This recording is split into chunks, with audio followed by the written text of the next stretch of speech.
welcome to the Giving Voice to Depression podcast, produced in partnership with the A.B. Korkor Foundation for Mental Health. I'm Terry, the creator and co-host of this podcast. I've lived with depression most of my life, and I know how easy it can be to feel all alone in the experience. I'm not alone, and you aren't either. And I'm Dr. Anita Sands, a licensed clinical psychologist and life coach with a number of my own diagnoses, all of which bring a certain amount of anxiety and depression along with them. There is great power in shared experiences. We share our own as we engage in intimate and candid conversations with our weekly guests, exploring different perspectives on and experiences with depression. We keep it real because depression is real. We keep it hopeful because there truly is hope, in spite of what depression tells you. Hello, Anita. Hi, Terry. You know, the ways that we manage our depression and our mental health are really as unique as we are. And of course, there's the big two, therapy and medication. And then there's all of those, supplemental things that we can do, exercise and activity, tracking our moods, definitely challenging our negative thoughts, breathing, meditation, journaling, getting outside, all of those good things. But none of those are cures for depression, of course, but they are all ways that we can feel a little bit more of a sense of control in our depression. And all of those are definitely ways that could improve our overall mental health. And exercising control over the bits of our mental health that we do have control over is so important because there are those chunks we don't control and can't control. And so I think it's a critical piece. Yes. Our guest today is Sandeep, and she says she really didn't know anything about mental health or how to manage it because it just wasn't discussed, which is true for many of us. Mm-hmm. And her family was brought into that equation as well, which is a key part of this episode. Here now is Sandeep giving her voice to depression.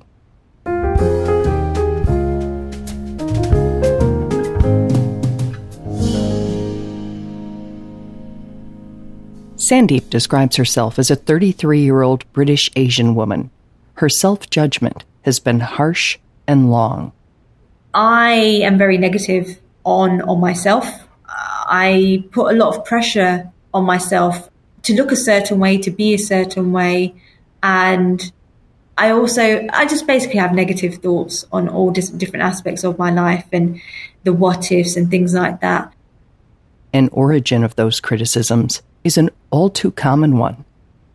I've had, since I was a child, a lot of misconceptions, a lot of name calling with the way I look, my weight and things like that. They used to say things like chubby, fat, all these different things.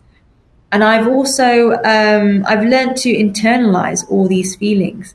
It used to affect me a lot. And I wanted to do something about it. And that's what then led me to delve into exercise videos, delve into various diets and experiment. And I started to lose weight before I hit my teens, before 13, 14 years old. That intense focus continued until Sandeep says she was eventually diagnosed with eating disorders and OCD, obsessive compulsive disorder. And it's always been like peak and troughs, honestly, Terry.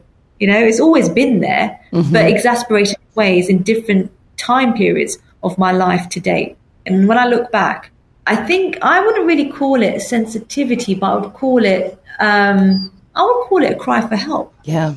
I guess there was no avenue for me to express how I was feeling, what I was going through. And mental health back then, bearing in mind, non-existent. No one talked about it. No one.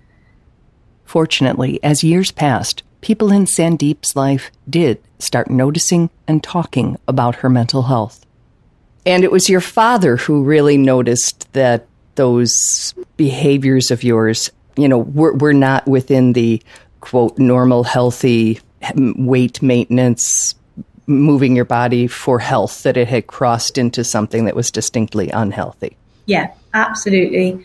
He is the one that noticed the red flags. He was the one that noticed I was having anger outbursts, losing drastic amount of weight, not socializing. It was my dad that also suggested, let's sit down with your mom and talk it out. And that's where We discussed booking a doctor's appointment. And that's when we went to the doctors with my mum to support in the room. And that was the first time ever where I could actually put a name to what I'm feeling.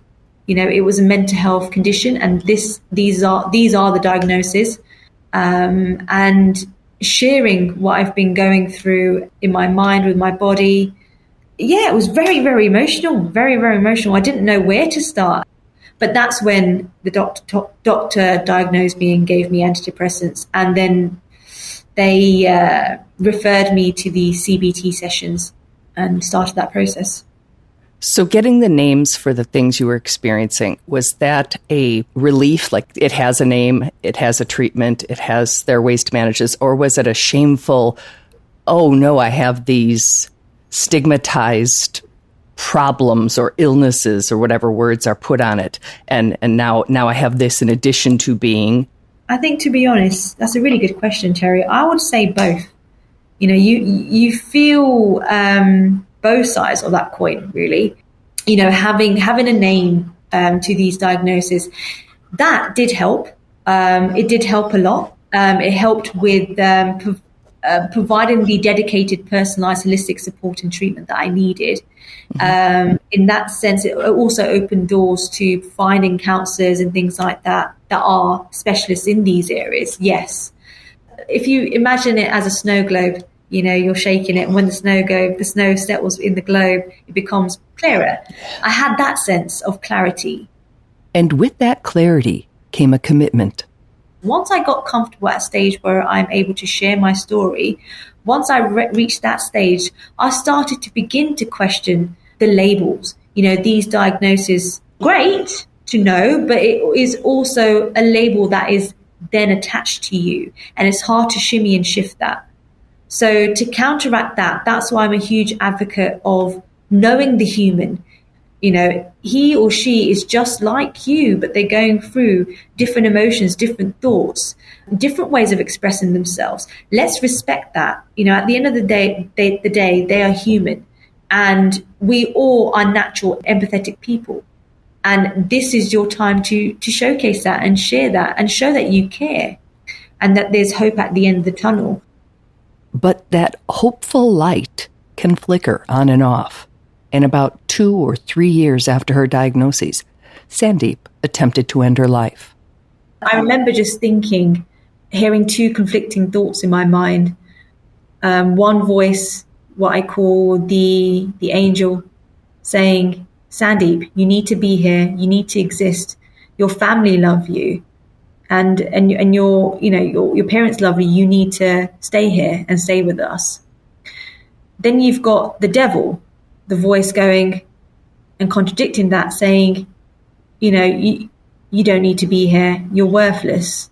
You neglected your family before. You will do that again.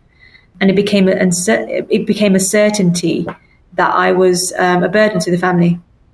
So imagine those thoughts conflicting themselves, war in my mind in that sense, a battle back and forth, tears streaming down my eyes. And that depression, if I was to visualize it, it was in the heart of this conflict happening between these two voices. Sandeep's mother, sensing that something was very wrong, intervened. She knew I was in there. She started to knock down that door ferociously just to get a response from me. I don't know how, but I started to hear her voice more. Her voice became louder in my mind, and I started to focus on that, and my mind and mentality shifted slightly. The more I focused on that, the more I stopped doing what I was doing. While Sandeep's attempt is obviously a crucial element of her mental health story, it is not the focus of her life or this episode. From that place, the depths of depression's despair, she has learned many self-care and mental health management tools. And the more of those we all have to use, the healthier and safer we're able to keep ourselves and each other. Absolutely. I think it's so hard to really tell the signs. I mean, the only way you can tell is, number one, asking those tedious questions. It will sound uncomfortable when you first approach that person, but do it from the angle of being an empathetic, caring individual, just wanting to know and checking in with that individual, not to pry, not to engage in deep conversation initially, but just to ask, how are you? But then ask them again, how are you really feeling today? Give me a rating from 1 to 10, 10 being I'm great, 1 being no, I'm not so great. Give me a rating between that. Let's gauge how you are feeling today. And how has that differed from any other day? Check-ins used to require a visit in person or a phone call. Now, of course, they include easier options like texts, DMs, social media contact, and apps. And it doesn't need to be in depth. And it's okay that the individual in question that is struggling doesn't pour their heart out or doesn't provide that much information in the first check-in. But if you keep that consistent, if you keep the check-ins frequent, and ask them that question, it will be great to check in with you more frequently. How does that look like for you, and how we can sort of manage that around your other commitments? Have that conversation. Be honest, be truthful. So having that first conversation is challenging, but very, very worthwhile in the long run. Who needs to be checked in on and when? Knowing the symptoms of depression and the warning signs of suicide can help there. An online search will detail both, and we'll link to some trusted resources with this episode. But in a word, what we're looking for are changes. So some of the key red flags that I've personally noticed in not only myself, but then in others that are struggling is, number one, they start to withdraw. They don't seem to be attending family functions or social events, after work drinks and things like that. So they start to slowly become heavily introverted and only one with their thoughts, especially if someone's a social butterfly, someone's a people person. You could tell these things. Yep. So definitely number one, withdrawal. Keep an eye on that. Sandeep reminds another common red flag is a change in temperament or behavior. That is sometimes their only way to express themselves is through anger.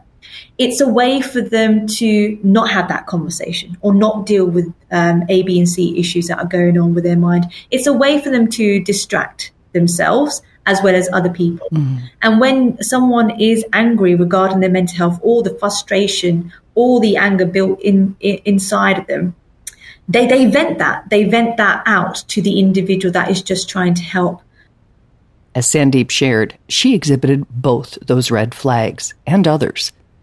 And now that her family is more aware of that, they've educated themselves about her diagnoses and mental health in general, and have started a beautiful next-level way to keep the lines of communication open and each other safer.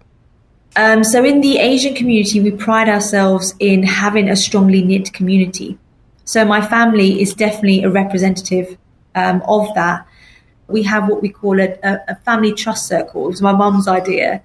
It's a way where we dedicate at least once a month to remove ourselves from the home situation, go to a nearby coffee shop, cafe, you name it, hot drink in one hand, and to go by one, discussing what is our positives, what are our negatives, what can we do as a family to help you and guide you through. And it's a way to, I guess, A, safe space to talk, and B, to open up and talk truthfully about you, and a moment to talk about yourself and what's going on, what's good in your life, what's not going so well in your life, and how can we openly solve that together as a family. Oh, it's such a different level of communication. I'm so used to saying fine, even within my family. How are you doing? Fine. Busy. I just say, then that's usually enough of an answer. So I really like the idea of kind of getting into it, because if you can't with the people who love you and who you love, then. And to know that with mental health, it fluctuates. Some days you're doing well, some days you're not doing so well. Mm-hmm. So I know we say monthly, but it's a question of if you are really, really down, or if you talk it out straight away. Don't even wait for that next session. That's just there as a guide. Right. Something for us to work towards. But if there is something pressing, please talk it out ASAP. And when you say that people didn't talk about mental health and you're 33, I guarantee you it was way worse for your parents. So it must be a real interesting opportunity for them. If my children said to me, and how are you feeling? What is going well in your life? What is going poorly? How are you thinking in healthy ways and positive ways about yourself? And how are you thinking negative ways about yourself? I can't even imagine having that level of conversation. So the idea that it's an option. You can find ways to build up and maintain that communication with your loved ones. If not them, then who else, isn't it? You've got to start somewhere. So that is just one technique that I've been advocating with thanks to my mum. Shout out to her. But there are other ways. Some people communicate through art, art therapy, where you draw, be creative, but then also talk at the same time. You've got peer-to-peer support groups as well. And I know that sadly some people out there don't have a family network and they don't have that privilege. There's a plethora of resources and people that are there and willing to help as well. Mm-hmm. There's always somebody to turn to pick up the phone to. This might be a good time to remind that in the United States, the Suicide Prevention Lifeline number has changed to a simple 3-digit number, 988. And if you're outside of the U.S., please do an internet search for a crisis line in your area. We strongly suggest that you program that into your phone just so you have it when you need it and you're not having to look it up at a less resourced time.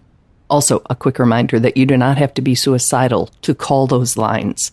They're crisis lines, and you define what a crisis is for you. Feeling out of control is a crisis. It's perfectly okay to not be okay, and put your hand up to say that you're not doing well. I'm not doing well in this area. I don't feel okay in this particular area. The more we do that, the more we see it as a conversational piece. It becomes a norm eventually.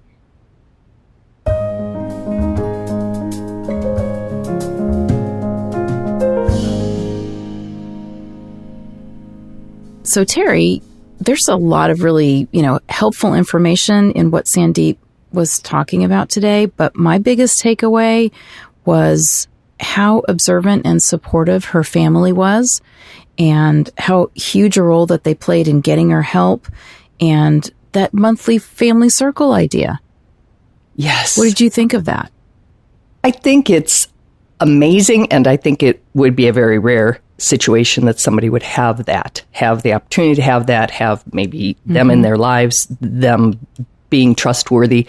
But I think it could be expanded. I don't have it, right? I don't have family members that I could say, let's talk, who would know how to respond and not panic or not say, whatever unhelpful thing they might say. With all due respect to my family, who I love, they just aren't versed in this. But I'm thinking that it could be a Skype meeting, maybe other week with a couple of friends, somebody you've met online. We can create the family we need to have these discussions, whether or not we're lucky enough to have them.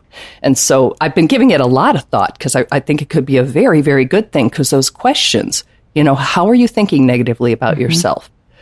That'd be a really interesting conversation to have with someone who could say, not you're wrong, but just let me tell you from the outside what values I see, what worth I see in you. And that might be a really helpful reminder. So that was also my takeaway. And it's actually why I reached out to Sandeep in the first place, because I will be linking to a documentary that she was part of. And she talked about that family trust circle. And trust is the key. It doesn't have to be family. It has to be people you trust. Right. Yeah. And I was thinking back to families that I know and that I've worked with who have, regularly scheduled family meetings. And, really? Adolescents and teens that I work with will roll their eyes about it.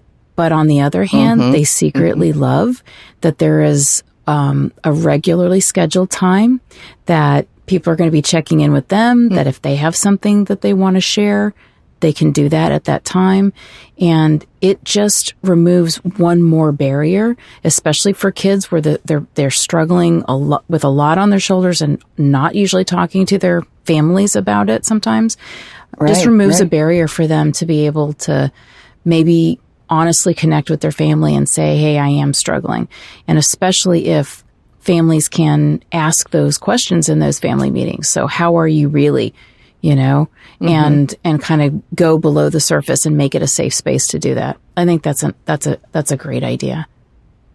And I was speaking with a friend about this yesterday, and she said, like, my kids would not have done that. So I think it depends on the people involved in your trust circle. I think it also depends on how trustworthy you are. If you overreact or if you minimize. Right. Then it's not it's not a safe space then. Exactly. So that whole concept that we have said so many times, well, that our guests have said so many times, just listen to me. You know, you don't have to tell me how I'm wrong. You don't have to tell me any of those things. Just listen to me and let me say, I am feeling like a worthless human being.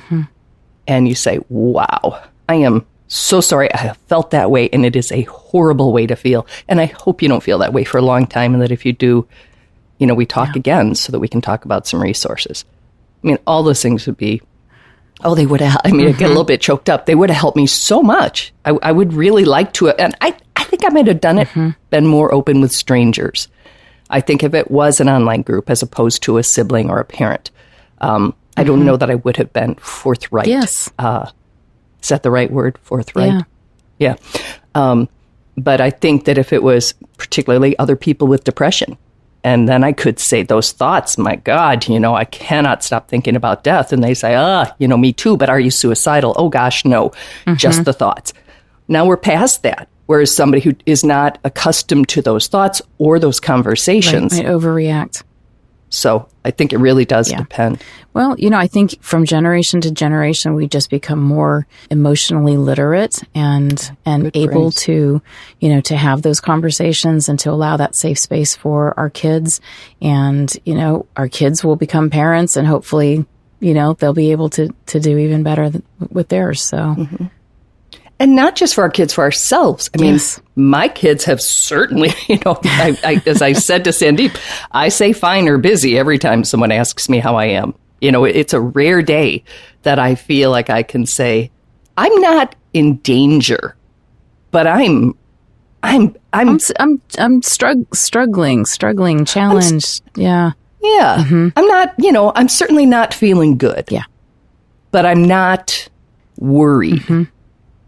But, you know, I wouldn't mind feeling an awful lot better, you know, anything you can do to help. So, and that connection alone might be part of what is helpful. Yes. You know, just being able to express it, being able to say, you know, if this doesn't lighten up soon, I'm going to have to do something really different. So all those, any conversation is helpful, which I don't think I would have believed until I started having them regularly.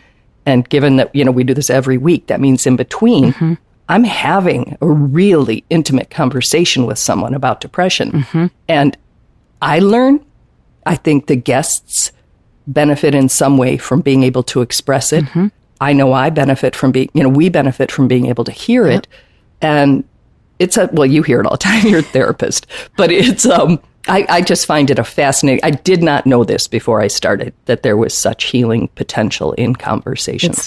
To me, that feeling of, again, connecting with another person and recognizing that you're not alone, and the thoughts and feelings that you're having is healing in and of itself. It's just, one of those things we add to everything else, but I think it's very powerful. You just used the phrase, you're not alone. And I use that hashtag a lot when I post for our podcast. And it's always bothered me a little bit because I know that I was alone. You look around the room, it's like, yeah, I am. Stop telling me I'm not. I am alone in this. I am alone in the pit. Nobody's like, hey, bud, when they're down there. I'm wondering if I'm going to shift and start using the phrase, you're not the only one. Because that I would have believed. Yes, because that's actually that's exactly the concept that's behind that phrase. But you're right. Yes. I think that phrase, you're not alone, can make you feel like, am I crazy? Because I definitely am as I'm looking around. So you're right. I'm not the only one in this place. I'm not the only one struggling. Right. That's where the power of feeling like you're not alone could come from, without denying the reality that you may be very alone in that moment. Yeah. Yes. And I think it can feel a little bumper stickery, a little, hey, you're not alone. And it's like, don't tell me I'm not alone. I know I was alone. I was, and I know that other people feel that way too. So I think that I'll be making that shift when I discuss it. It's a good shift. I think it's a good one for me to do as well.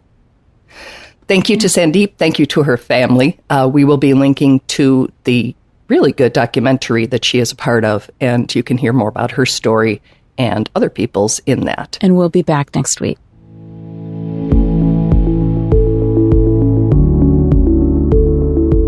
We truly hope that our podcast brings a little more understanding, helps you better articulate and reflect on your own experience with depression, or better understand how to support someone else who is struggling. If this episode has been of comfort or value to you, know that there are hundreds of others like it in our archive, which you can easily find at our website, givingvoicetodepression.com. And remember, if you're struggling, speak up, even if it's hard. If someone else is struggling, take the time to listen.